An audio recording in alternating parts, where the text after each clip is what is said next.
Hello, I'm Kayla, a 36-year-old woman. The past few months have been really tough for me, and I'm having to relearn a lot of things. My husband Tom caused a lot of the trouble I'm in, but a kind person stepped in and helped me avoid even more pain. First, let me tell you about the people in my story. The first person is my sister, Maya. She's 6 years younger than me and very pretty. Growing up, we didn't get along because I was a nerd and she was popular. She always picked on me and seemed jealous for some reason. My mom tried to help us get along, but it didn't really work. When I went to college, we didn't talk much. But after I graduated and she was a teenager, we started talking again. Our relationship got a little better, but we never got really close. That was the best we could do, and I was okay with that. Next, let me tell you about my ex-husband Tom. We met at work and got along really well. We dated for about 3 years before getting married. We worked hard and bought our first house together. I earned more money, so the mortgage and deed were in my name. After 2 years of marriage, Tom asked me about having children. Honey, I was wondering about something, and I need you to think about this with an open mind. All right, what is it?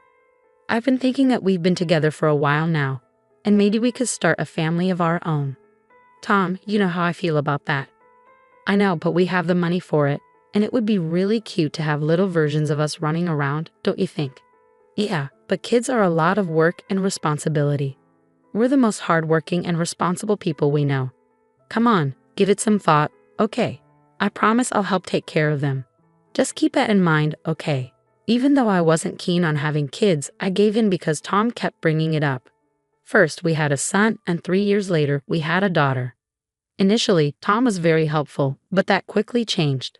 Suddenly, I was responsible for everything at home, including the kids. After our first child, Tom insisted I stop working because he had gotten a promotion and was earning more than me. I tried to resist, but eventually, I decided it wasn't worth the fight and accepted my new role. To avoid getting bored at home, I took up a new hobby, hosting dinners. I often invited my mom and sister, who lived nearby, and my mother-in-law, Megan, whenever she was in town. Eventually, I started to feel comfortable in my new life. I got to spend a lot of time with my family, and that made me happy. Tom and I were doing okay. I had gone through some trauma after giving birth to our second child, where I almost died, which affected our relationship. I didn't think anything else was wrong, but oh, how wrong I was. As I was cleaning my room, I found a pair of panties that definitely weren't mine. My heart sank as I stared at them, wondering if I wasn't enough for my husband. I had been feeling different lately, but I had just had our second child. It had been over a year since then, and I was still recovering. I had been going to therapy, making slow progress. But it didn't seem enough because Tom was cheating on me. Once the shock wore off, I was filled with anger and betrayal. I needed to know who my husband was cheating on me with and why. First, I sent Tom a picture of the underwear and asked him whose they were. Then, I checked his laptop. I logged into his social media accounts and went through his chats. At first, I didn't see any unknown women, which confused me more. I looked through his messages but found nothing.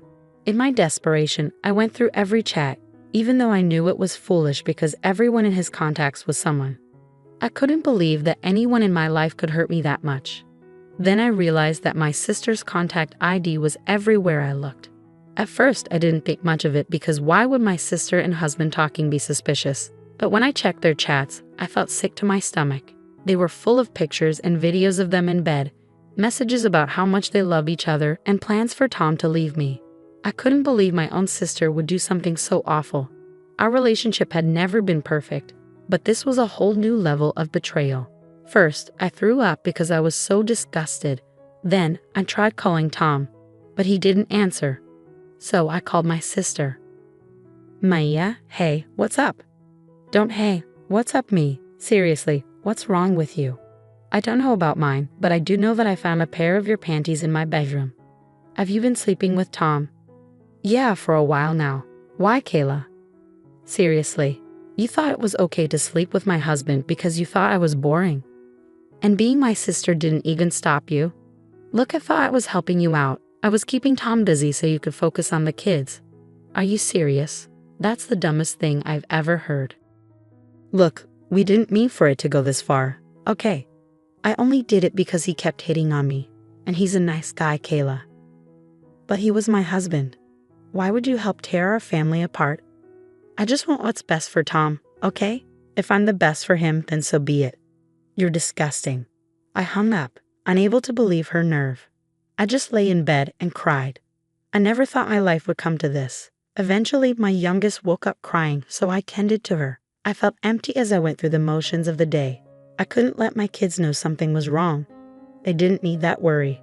I picked up my older child from school, made dinner, and when they asked where their dad was, I lied and said he was working late. At some point, my anger turned into worry. It was almost 11 o'clock at night, and Tom still wasn't home. I tried calling him multiple times, but he didn't answer. I even tried calling my sister to see if he was there, but she didn't pick up either. Exhausted from the day, I went to bed, hoping it was all just a bad dream.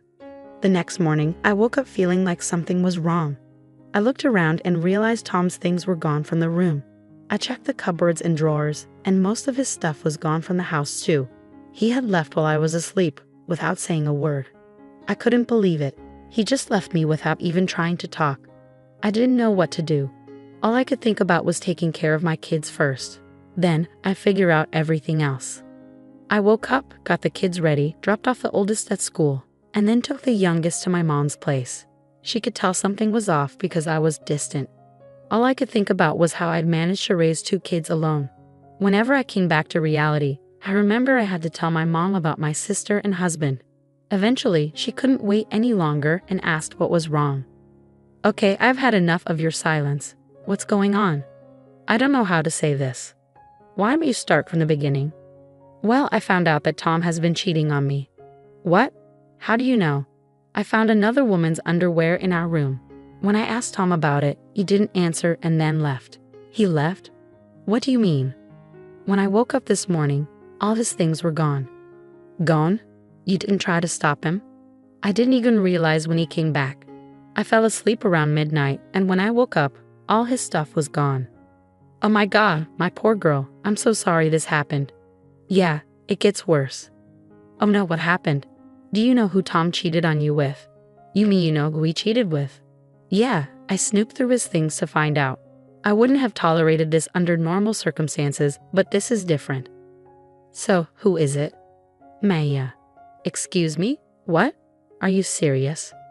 Yeah, my husband has been cheating on me with my own sister. I called her to ask about it, and she was so casual about it. She said they were in love, and she believed she was the best for him, so she was going to keep being with him. Oh my God, what has Maya done? I don't even know how I'm going to survive. I have 2 kids to raise and I need to find a job too. Look, why don't you just get some rest while I try to process this? I'll be here to help you, okay? Yeah, okay, thanks Mom. I had become numb to everything that had happened, so telling my mom wasn't as hard as I thought. I ended up sleeping while my mom took care of my youngest. When I woke up, I heard my baby crying and my mom yelling. I rushed out and saw my mom on the phone looking angry. She hung up and seemed surprised to see me. She apologized for the noise but didn't say more. I knew she had been giving Maya a piece of her mind. Over the next few days, Mom stayed with us. It was easier having one person move and then 3. Maya kept trying to contact our mom, but she asked me to block Maya. It was comforting to have someone understand my feelings when I felt so alone. I found out through mutual friends that Tom and Maya got married. They reached out to me, concerned and confused. I had to explain everything, which was humiliating, but they were supportive. They all blocked Tom and Maya and refused to associate with them. But I found out they got married the day after Tom left us. It hurt to know, but I shouldn't have expected anything different from them. When I told my mom, she was furious. You should know, my mom is usually calm, so seeing her so angry with my sister was surprising. It was great to have her financial support. She wasn't obligated to help, but she did her best for us. She even helped me get job interviews because I wanted to contribute now that Tom wasn't there to stop me. Taking care of the kids was manageable, but when they asked about Tom, I had to hold back tears. Still, we got through it. A week later, I got a letter from Tom. I didn't want anything to do with it. I figured it was some apology, but I was done with him. A week was too long to try to fix things, especially after he ran away from his family. So I did the next best thing I could think of. I burned the letter. But afterward, I couldn't help but be curious about what it said. Sometimes I wished I had read it before burning it, but then I reminded myself that nothing he could have said would change how I felt about him and what he did. The next day, my mom and I took the kids to the fair. We had a blast, and it was nice to be in a lively place after everything. I finally got to have fun and laugh, which felt great after such a tough time. That night, my mom and I relaxed with a bottle of wine, and I told her about the letter. So something came in the mail for me last night. Oh, what was it? It was a letter from Tom. What? What did it say? I don't know. What do you mean? You opened it, right? No, I didn't want to deal with anything he had to say, so I burned it. You burned it? Kayla, what if they were official divorce papers? The envelope didn't look legal at all. I'm sure it wasn't that. Well, if you're sure. What do you think was in it? I don't know. Maybe a weak apology or a request for his stuff back. I wouldn't be surprised. But how are you feeling about all of this now? Well, today was a good day. It's tough, especially when the kids keep asking where their dad is. What do I even tell them? It's slowly getting better, but only a little. As long as it's improving. I'm always here for you, and just so you know, I'm planning to cut ties with your sister. Everything I have will go to you and the kids. Oh Mom, that means a lot, but are you sure? Maya is still your daughter. I know you and Maya had your differences, but what she did is unforgivable. I raised both of you better than this, and Maya clearly didn't care. So she's no longer my daughter. I would have been upset if Mom changed her mind easily, but I knew Maya was still her child. I couldn't imagine how hard it must have been for Mom to make that decision, because I could never do that to my kids. It made me even more grateful to have someone so supportive. Another 3 days passed, and I heard a knock on the door. It was strange because I wasn't expecting anyone, and besides my mom, who was at work, no one ever visited. I opened the door cautiously and saw 2 men in black suits. I only opened the door a little and asked who they were. They said they were lawyers and had something for me. They handed me a note and then a check. It was made out to me, and it was for $750,000. My jaw dropped when I saw the amount. I tried to tell them there must be a mistake, but they said there wasn't and urged me to read the note. The note began with, "Thank you for saving me." As I read on, I realized the money was from my mother-in-law, Megan. She explained that she had visited us 3 days ago, but no one was home. She called Tom, who tried to make it seem like he couldn't get in, but I had changed the locks after he left. Megan sensed something was wrong with Tom's behavior and pressed him until he confessed everything. She was disgusted by his actions. Megan felt sorry for what I had gone through and decided to leave all her inheritance to me and her grandkids. She thanked me for preventing her from making a mistake and for not trusting her son with her assets. That's what the check was for. The lawyers then told me that Megan had been terminally ill and had passed away just the day before. She wanted me to have the money right after her death to ensure her daughter-in-law and grandkids were well taken care of. Tears filled my eyes at Megan's kindness and loss. She was truly remarkable, always standing up for what was right. It was one of the reasons Tom had always been afraid of her. Yet I found her comforting. She stayed true to her word and supported me until her last breath. A few days later, Tom called. I already knew what he was going to say, but I decided to hear him out. What did you do? What do you mean? You know exactly what I mean, Tom. You'll have to be more specific. What are you talking about? Why weren't you home that day? I specifically asked you to be. I sent you a letter asking you to pretend everything was normal while my mom visited.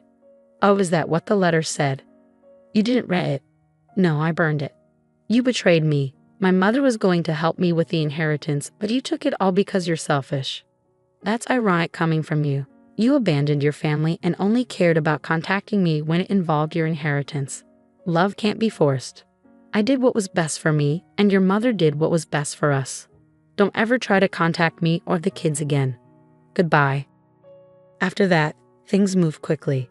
I filed for divorce, and I was granted full custody of the kids.